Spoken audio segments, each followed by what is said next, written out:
who had gone away 4 years ago with a smile on his bonny face and splendid hope in his heart. "Here's a locket for you, gift o' God," he had said gaily. He had such a dear loving habit of calling her by the beautiful meaning of her name.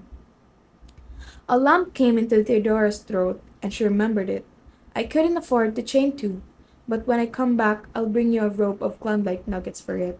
Then he had gone away. For 2 years letters had come from him regularly. Then he wrote that he had joined a prospecting party to a remote wilderness. After that was a silence deepening into anguish of suspense, that finally ended in hopelessness. A rumor came that Donald Prentice was dead. None had returned from the expedition he had joined. Theodora had long ago given up all hope of ever seeing Donald again. Hence, her locket was doubtlessly dear to her. But Aunt Elizabeth had always been so good and loving and kind to her. Could she not make the sacrifice for her sake? Yes, she could and would. Theodora flung up her head with a gesture that meant decision. She took out of a locket and bits of hair, her mother's and Donald's, which it contained. Perhaps a tear or two fell as she did so, and then hastily donned her warmest cap and wraps. It was only 3 miles to Spencer. She could easily walk it in an hour. She could easily walk it in an hour, and it was Christmas Eve. The shops would be open late. She mused. Walk, for Ned could not be taken out again, and the mare's foot was sore. Besides, Aunt Elizabeth must not know until it was done. As stealthily as if she were bound on some nefarious errand, Theodora slipped downstairs and out of the house. The next minute she was hurrying along the trail in the moonlight. The great dazzling prairie was around her, the mystery and splendor of the northern night all about her. It was very calm and cold, but Theodora walked so briskly that she kept warm. The trail from Red Butte to Spencer was a lonely one. Mr. Lurgan's house, halfway to town, was the only dwelling on it. When Theodora reached Spencer, she made her way at once to the only jewelry store the little town contained. Mr. Benson, its owner, had been a friend of her uncle's, and Theodora felt sure that he would buy her locket. Nevertheless, her heart beat quickly, and her breath came and went uncomfortably as she went in. Suppose he wouldn't buy it, then there would be no Christmas for the children at Red Butte. Then there would be no Christmas for the children at Red Butte. "Good evening, Miss Theodora," said Mr. Benson briskly. "What can I do for you?" "I'm afraid I'm not a very welcome sort of customer, Mr. Benson," said Theodora, with an uncertain smile. "I want to sell, not buy. Will you buy this locket?" Mr. Benson pursed up his lips, took up his locket, and examined it. "Well, I don't often buy second-hand stuff," he said, after some reflection, "but I don't mind obliging you, Miss Theodora. I'll give you $4 for this trinket. $4 for this trinket." Theodora knew the locket had cost a great deal more than that, but $4 would get what she wanted, and she dared not ask for more. In a few minutes the locket was in Mr. Benson's possession, and Theodora, with 4 crisp nude bills in her purse, was hurrying to the toy store. Half an hour later, she was on her way back to Red Butte with as many parcels as she could carry. Jimmy's skates, 2 lovely dolls for the twins, packages of the nuts and candy, and a nice plump turkey. Theodora beguiled the lonely tramp by picturing the children's joys in the morning. About a quarter of a mile past Mr. Lurgan's house, the trail curved suddenly about a bluff of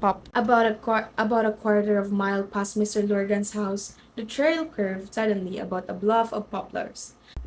As Theodora rounded the turn, she halted in amazement. Almost at her feet, the body of a man was lying across the road. He was clad in a big fur coat and had fur cap pulled well down. He was clad in a big fur coat and had fur cap pulled up and had a fur cap pulled well down over his forehead and ears. Almost all of him that could be seen was all full bushy beard. Almost all of him that could be seen was a full bushy beard. Theodora had no idea who was. Theodora had no idea who he was, or where he had come from, but she realized that he was unconscious, and that he would speedily freeze to death if help were not brought. The footprints of a horse galloping across the prairie suggested a fall and runaway, but Theodora did not waste time in speculations. She ran back at full speed to Mr. Lorgan's and roused the household. In a few minutes, Mr. Lorgan and his son had hitched a horse to a wood sleigh and hurried down the trail to the unfortunate man. Theodora, knowing that her assistance was not needed, and that she ought to get home as quickly as possible, went on her way as soon as she had seen the stranger in safe keeping. When she reached the little log house, she crept in, cautiously put the children's gifts in their stockings, placed the turkey on the table where Aunt Elizabeth would see it the first thing in the morning, and then slipped off to bed, a very weary but very happy girl. The joy that reigned in the little log house the next morning The joy that reigned in the little log house the next day more than repaid Theodora for her sacrifice. "Whoopee! Didn't I tell you that Santa Claus would come all right?" shouted the delighted Jimmy. "Oh, what a splendid skates!" The twin hugged their dolls in silent rapture, but Aunt Elizabeth's face was the best of all.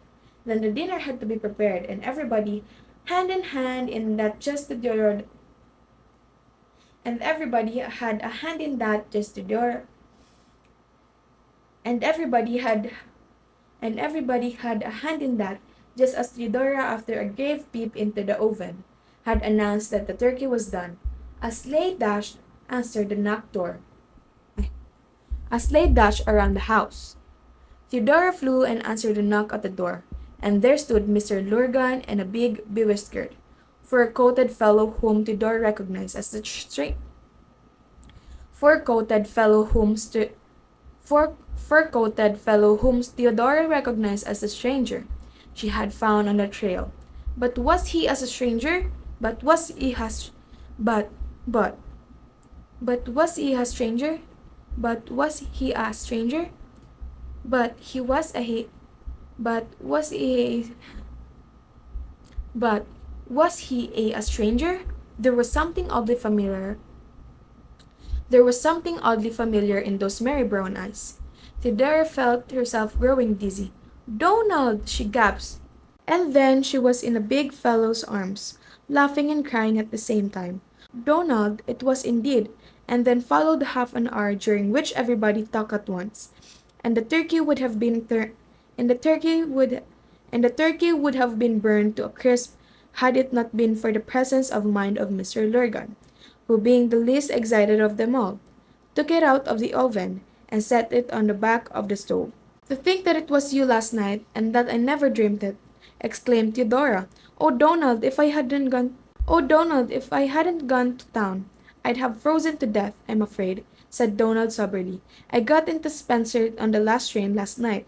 I felt that I must come right out. I couldn't wait till morning. But there wasn't a team to be got for love or money. It was Christmas Eve, and all the livery It was Christmas Eve, and all the livery rigs were out. So I came on horseback just by the bluff. Something frightened my horse, and he shivered violently.